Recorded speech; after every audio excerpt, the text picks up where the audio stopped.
naviguant dans une mer bleu-azur, une jeunesse souriante comme sourit celle de Rome ou de Madrid, de vieux villages aux tuiles rouges à évoquer en douceur la nostalgie du passé, une nature belle et sauvage. Si vous imaginez la Croatie comme un champ de ruines après-guerre, vous faites fausse route. Même si Sarajevo est proche, c'est à la Toscane ou à notre Côte d'Azur que vous penserez au cours de vos tribulations. Et s'il fallait encore vous convaincre, l'accueil chaleureux des Croates vous rappellera que vous êtes toujours loin de chez vous.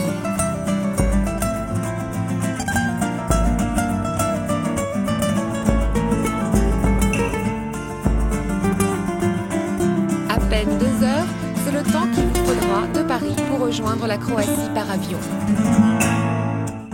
Collé à l'Adriatique, face à l'Italie, ce pays compte 4,5 millions d'habitants. Et c'est en 1991 que la Croatie s'est séparée de la Yougoslavie pour devenir un État indépendant.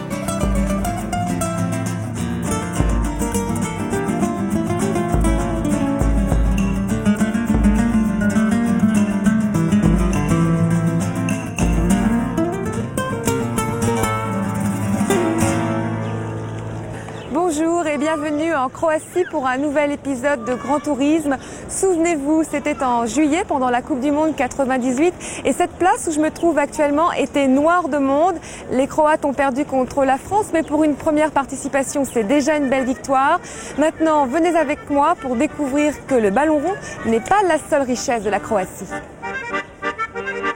Je suis actuellement à Zagreb, capitale de la Croatie avec 1 million d'habitants et première étape de notre voyage. Zagreb porte la marque de l'Europe centrale, sa cathédrale, la place Zimjevac, les façades baroques aux couleurs ocre ou sienne, ou bien encore l'église Saint-Marc me rappelle étrangement Vienne ou encore Budapest.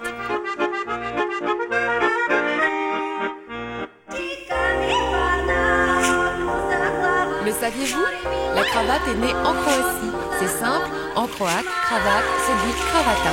À l'origine, c'était un foulard que portaient les soldats croates au XVIIe siècle, copié plus tard par les dandys parisiens et qui a aujourd'hui le succès que nous lui connaissons. Les motifs qui ornent ces étoffes sont le plus souvent empruntés à la culture croate, ancienne écriture ou encore vitraux. Alors, une petite verte pour aller... Une bien verte.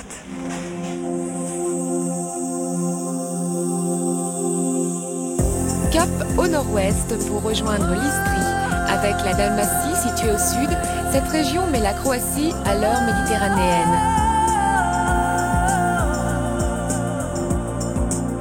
Pula, capitale de l'Istrie. C'est ici, selon la légende, que Jason et Médée se réfugièrent après avoir volé la toison d'or. Signe d'une influence italienne ancestrale, les arènes de cette ville sont parmi les mieux conservées au monde. Elles valent qu'on s'y arrête.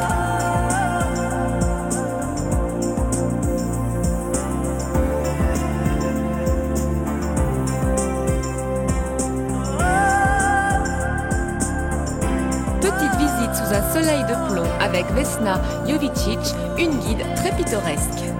L'arène a été construite par les Romains au cours du 1er siècle après Jésus-Christ.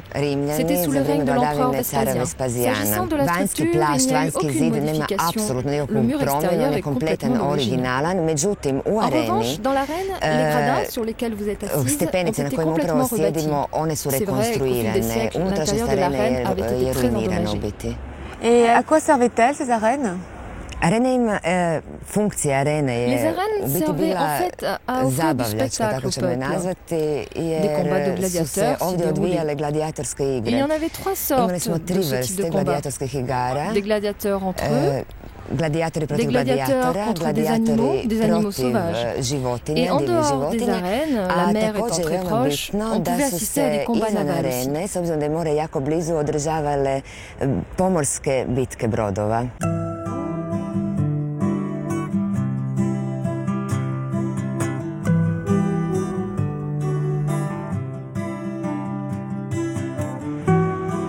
Avec 1800 km de côte, la mer est très présente dans la vie des Croates et notamment des Istriotes. Et les occasions de méditer en contemplant le retour des pêcheurs ou les préparatifs au départ ne manqueront pas.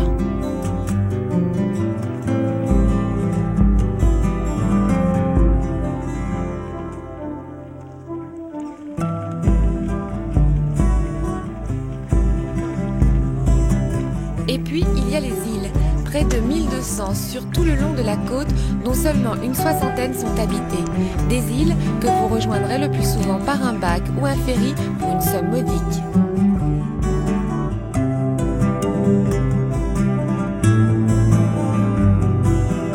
Parmi les îles d'Istrie, il y en a une qui est très particulière, c'est l'île de Briouny. C'est une île assez diplomatique et si vous vous demandez ce que font les présidents de la République de leurs cadeaux, je vais tout de suite vous donner la réponse.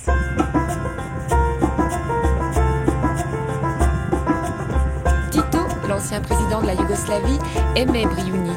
Il en avait fait l'une de ses résidences d'été et c'est ici qu'il a réuni tous les animaux que des chefs d'État lui offraient en cadeau.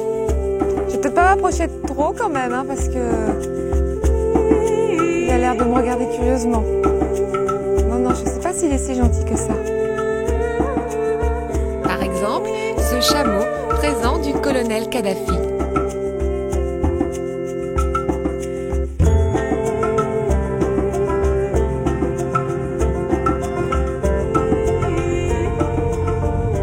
Les arbres aussi sont magnifiques.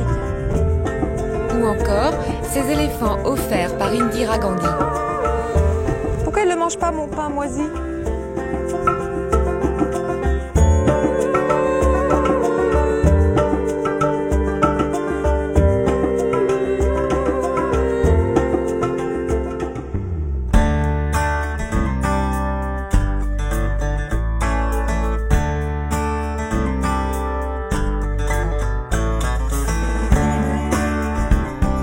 Côté terre, l'Istrie offre un spectacle étonnant.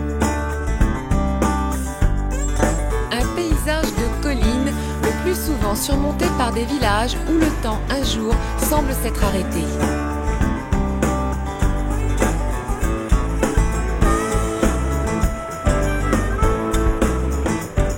Vous craquerez sans aucun doute pour l'une des vieilles maisons en karst, ce calcaire blanc omniprésent dans la région.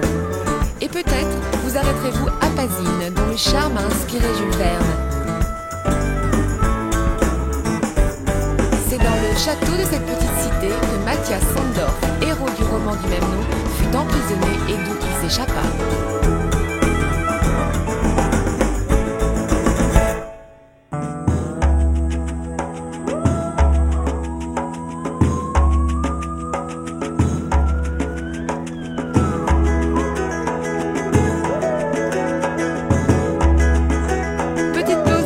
Dans une konoba, l'auberge typique de la région.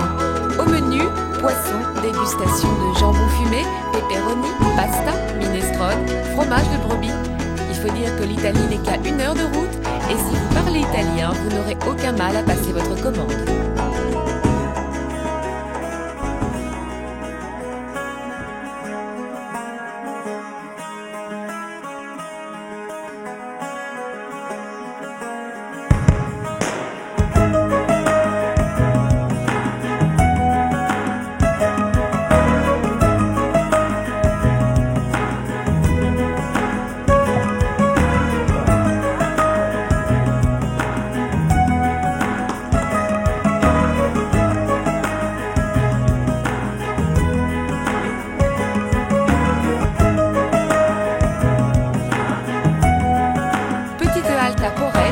Cette ville vieille de 2000 ans est aujourd'hui une cité balnéaire foisonnante de monde.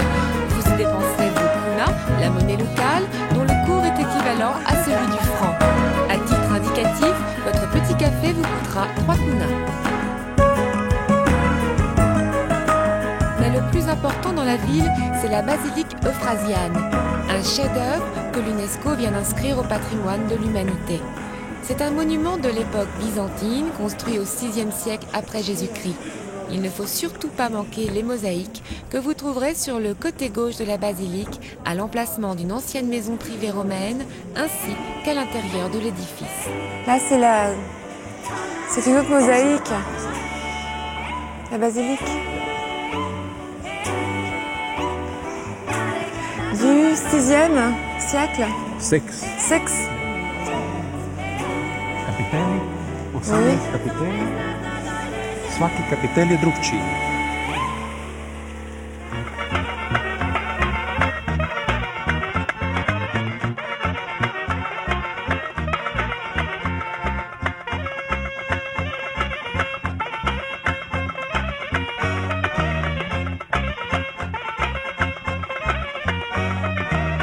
La nuit, si vous vous attendiez à une balade sans surprise, détrompez-vous. Les Albanais installés en Istrie sont passés maîtres dans l'art du lancer de boules de glace. Bonsoir, comment ça va?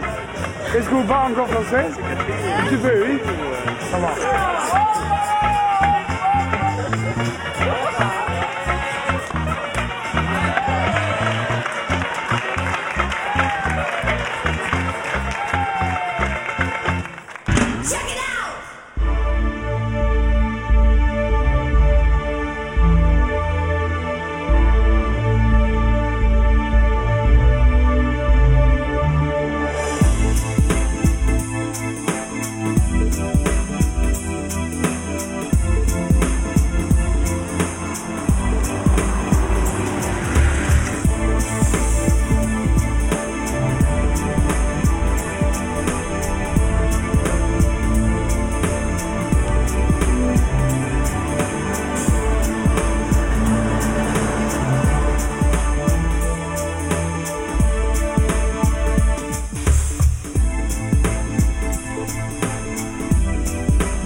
Après toutes ces pérégrinations par bateau, en voiture, à vélo ou à pied, vous vous sentirez comme moi un peu fatigué. Et quelques heures de farniente sur la plage ne feront vraiment pas de mal. Là aussi, il y en a pour tous les goûts. Plages de sable fin, de galets, des plages pour les adeptes du bronzé total, petites criques désertes, vous n'aurez que l'embarras du choix. Bien sûr, parfois vous devrez chercher et vous faire violence pour sortir des sentiers battus.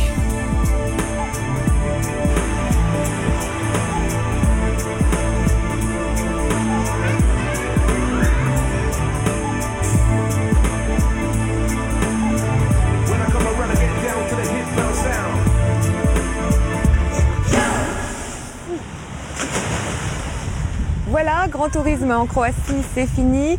C'est un pays qui se développe de nouveau au tourisme, mais les francophones sont encore très peu nombreux, alors soyez sûrs que vous serez les bienvenus. En plus, l'été en Croatie dure très longtemps et la mer reste chaude de mai à septembre. Salut, à bientôt!